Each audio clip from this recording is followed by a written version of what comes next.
got to leave Merritt, there's flames 100 feet high on one side and 50 feet high on the other side. And we could feel the heat inside the car. We never faced that much disaster before. We know that climate change hits marginalized and vulnerable communities the hardest, the first, and the worst. This is their story. It's not our story.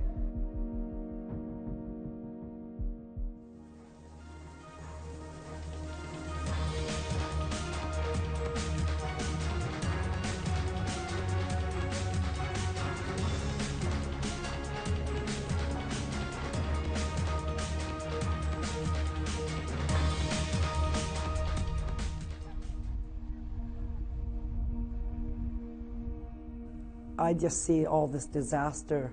There's more to happen if at the rate the earth is being treated. That's just my beliefs. I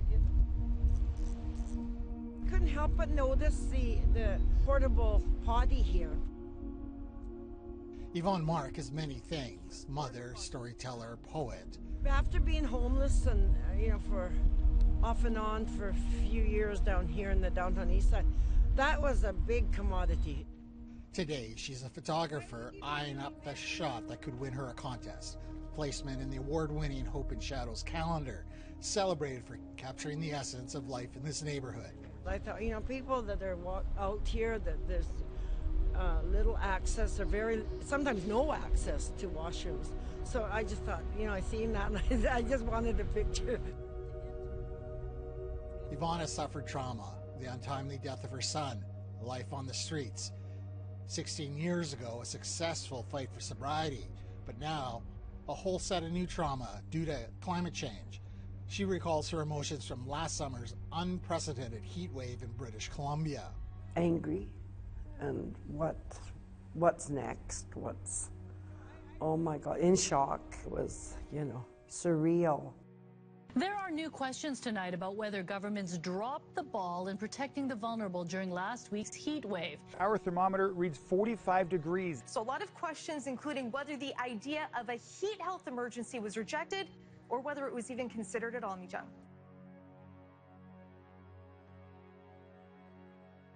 Climate change is going to be the defining experience of our lives over the next 30 years. And it's going to be an experience that could really divide us, or it could potentially unite us. I got a sermon tape. How is society going to evolve as a result of climate change, or devolve as a result of climate change? Tank. They were the fastest and most violent machine. The Climate Disaster Project presupposes we are already victims of climate change. Members of the project include professors, journalism students, and storytellers. The goal, create an oral history of victims of climate change disasters. These big changes need to happen by governments, corporations, and our collective people, right?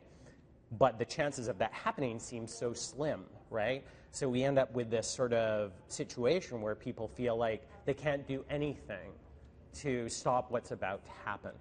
Sean Holman is a professor of environmental and climate journalism at the University of Victoria. This is his brainchild. What this project is about is acknowledging the reality that climate change is going to happen. Can we create community around that experience? And creating that community, then we can take action on climate change. Or we can wait and determine that later. Okay. I think right now people are trying to find a way to understand what's happening with the climate crisis.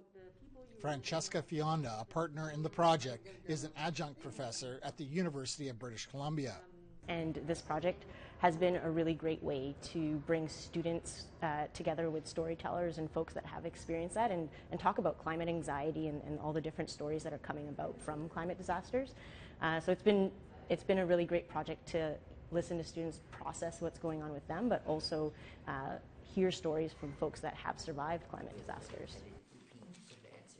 Here in BC, APTN Investigates teamed up with Megaphone Magazine, the University of British Columbia, and the University of Victoria to help resident storytellers tell their truths. My name's Yvonne Mark. I've been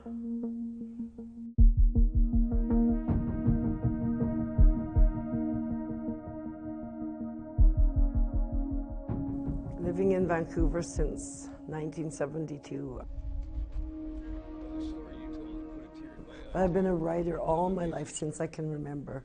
My writing, it's always been a passion, so I know that I'm going to be an author. I've already picked the title, Salmon Soup for My Soul, Stories of Aboriginal Recovery in the Downtown Eastside.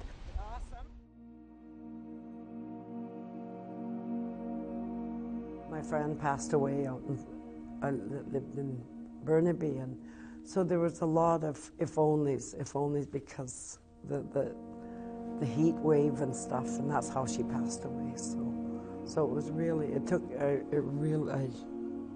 it really hard, you know, like if only, and how many others are dying because of this, and so there was a feeling of helplessness, and you know, I'd see people in my building sleeping outside, so much heat, and I just felt fortunate that my place wasn't that hot. But so it was a pretty grim summer, to be honest.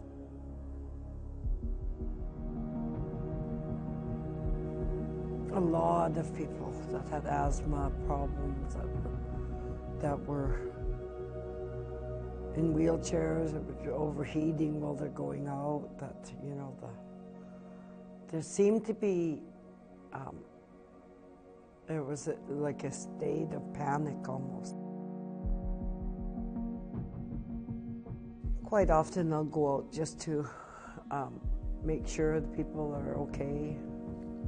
I always check if I see someone laying on the street, if, you know, whether they're okay. And I go to where I go for acupuncture. We did a lot of outreach there.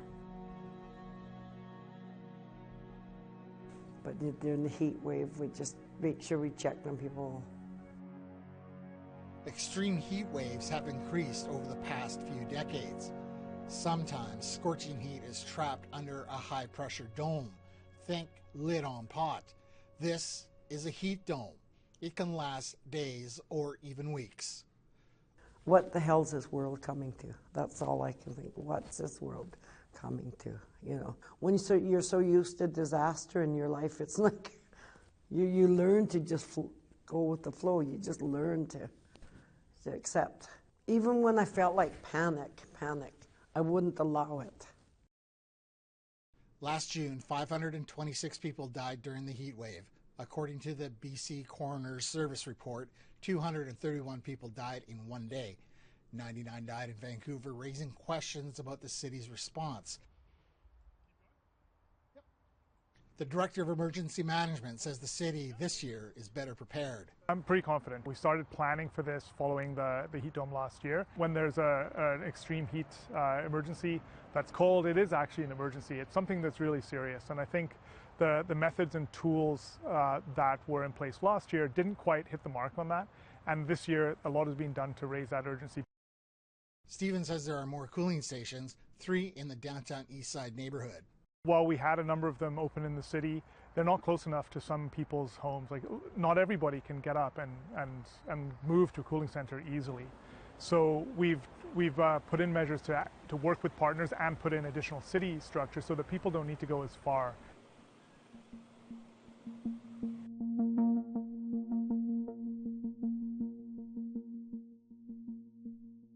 What difference am I going to make?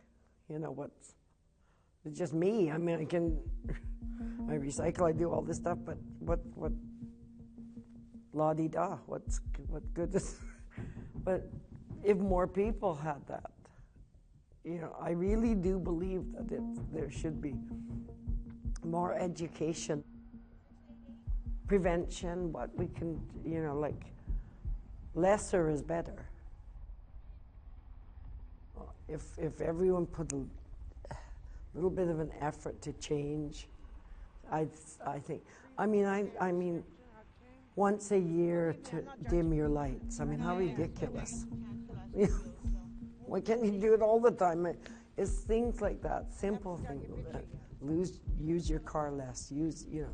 I don't blast my heat ever, even though I don't pay hydro. Just stuff like that, simple things. And this has motivated me to call City Hall, do things to try to, what can I do to change, to help?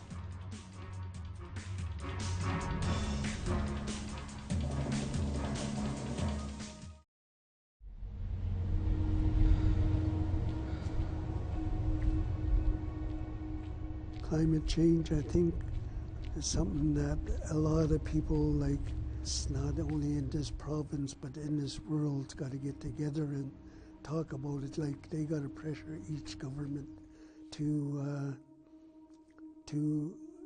that climate change is the importance, more important than their oil lines or their gas lines going through and these wars that are going on, that they need to get this fixed. Mother Earth needs that. Like right now, she's crying for it. That's why we're having all these disasters and everything. She's getting angry, right? And she says, I need some attention. I need this attention right now. Peter Thompson has worked this corner for nearly 2 decades. It appears he has a loyal clientele, a vendor, photographer, and writer for Megaphone Magazine. I met them through a camera handout. They were handing out cameras, and I was walking by downtown. I stopped and I asked them what the lineup was for, and they said, cameras, we're handing out cameras. And I said, oh yeah, so? And they said, no, you get prizes, like $500 for the first prize.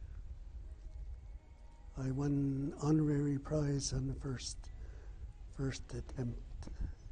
They were black and white films that time, so, but also they asked me to sell the calendar too.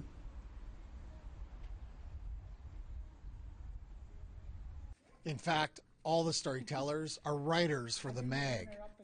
So Megaphone is a street newspaper based in Vancouver, based in the downtown Eastside.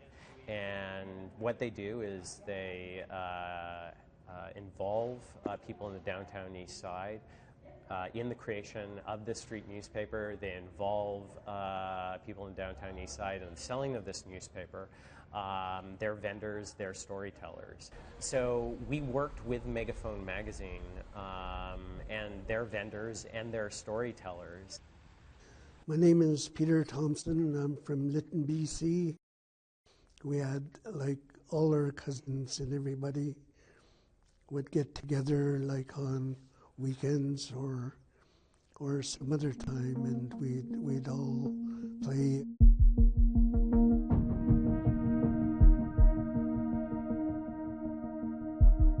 Our parents and everybody would be inside talking. We'd be playing outside, or I'd go fishing. I like to go fishing or swimming up the lakes.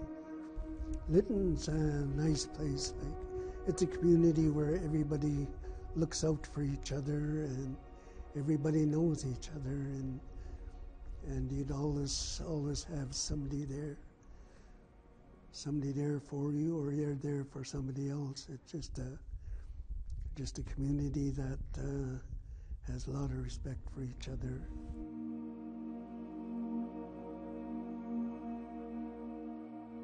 During last year's heat dome, a fire ripped through the village of Litton.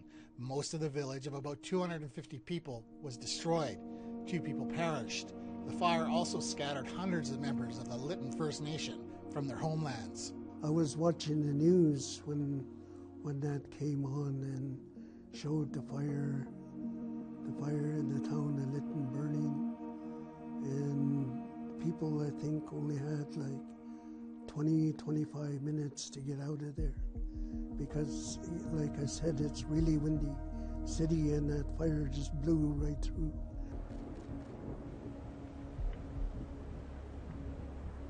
You're trying to find a way to, like, call your relatives and everybody, but then the cell tower and everything else burned too. So it's hard to get a hold of anybody because the phones weren't working. You know, that there's nothing I could do or nothing that could be done, you know, to save our town, because that one town's like a gem to everybody that lived there. He lives in East Van now, but returned home regularly. He has plans to go fishing this summer, but unfortunately, it'll have to be in a neighboring community.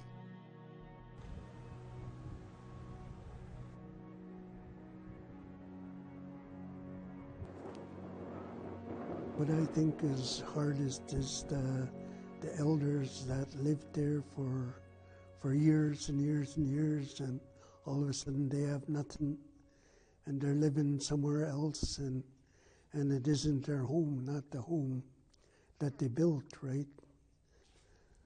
Often I pray for them that they'll get their life back into the lives that they lived before and their own homes back.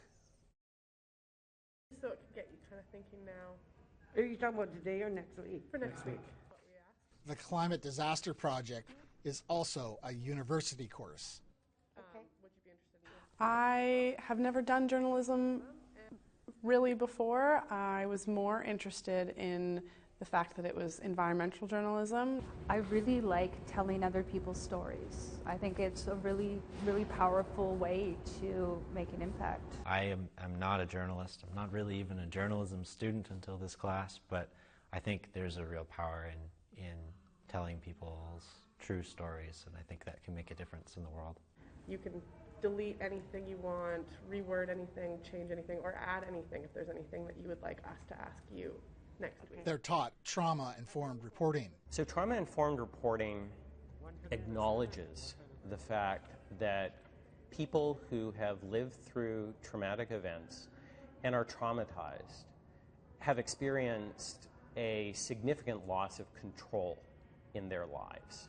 We've learned methodology that's not inherently very journalistic, but at the same time is more kind. It always surprises me with anyone who's been marginalized, but especially this community, which is so vulnerable, the amount of trust that they gave us. The process challenges some of the more traditional ways that journalists have approached interviewing. So, for example, a lot of journalists might not provide questions in advance of an interview. In this project, it is part of that process. And so, yes, we've been challenging some of the ways we've done traditional journalism, in a way acknowledging that there are things that we as journalists can reflect on our process and how we can make it better. Are my eyes open? This is their story. It's not our story. And how do we help them share that story?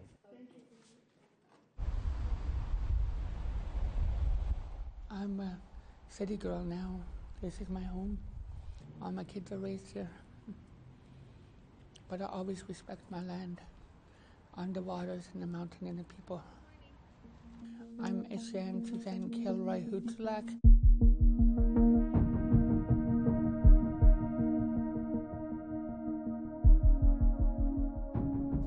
I'm Thompson Okanagan, and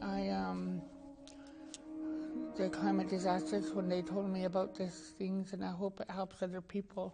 Well, sometimes people think it's cursed, but I think Merritt is like a cowboy town, and there's lots of horses and cowboys and Indians. Suzanne lives in East Van with her husband and 9 children. She's originally from the Thompson Okanagan First Nation. She was in Merritt visiting family when a forest fire raged towards the community. Being a home community, trying to help my family get situated, and this was after the Litton fire. So my nephews, my cousins, and they have their houses burnt down, the whole city, and were worried, and they lost their livelihood. There was cows and horses. The fires are all over, so each 3 sides of town. We never faced that before. And I'm leaving the last one and they're sending me back because of the smoke. And I have emphysema and asthma, and since my H1N1, my life has been just trying to stay alive. I have really bad lungs. We drove back, and my friend was taking me back, and then just watching my whole valley burn. All the berry picking, it's just all gone. All the mountain, in the Coquihalla, we grew up in those mountains, and the switchbacks, where it goes and gets wild strawberries, wild potatoes, and huckleberries, blueberries. And then there's flames 100 feet high on one side and 50 feet high on the other side. And we could feel the heat inside the car. We never faced that much disaster before. We had a couple houses burned down and the whole valley has come together, but to be stuck there in the middle of it was like being on the movie Dante's Peak when you're trying to get off the mountain in a volcano. That's how scary it was. You think you're gonna die.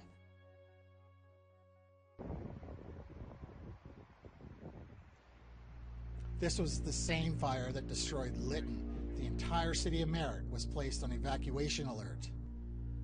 Merritt escaped devastation. The province would declare a state of emergency, and in the end, the fire season was the 3rd worst in British Columbia's history.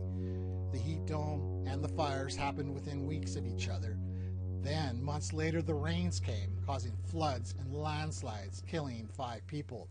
One report said, this was the most costly disaster in BC's history. I wrote this poem, and I called it Our Home and Native Land. As I look around at our vast yet infectious earths, I feel oh so powerless. I've never seen my brother so broken.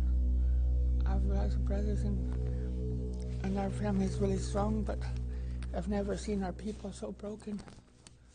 And it's sad. On when I was still a child, on the eloquent and oh so majestic land called Haida Gwaii. We would run on the beaches, pick berries in the bush. Brought my granddaughters, grandkids to the park, and there's 2 eagles come flying, swooping right close to us. I said, take a look at that. I said, this is what it's all about. There's something of beauty, like nature's beauty, that we have to really reflect on. To live the dream of creating more habitable spaces, I truly feel that more of us should be off to the races, all my relations.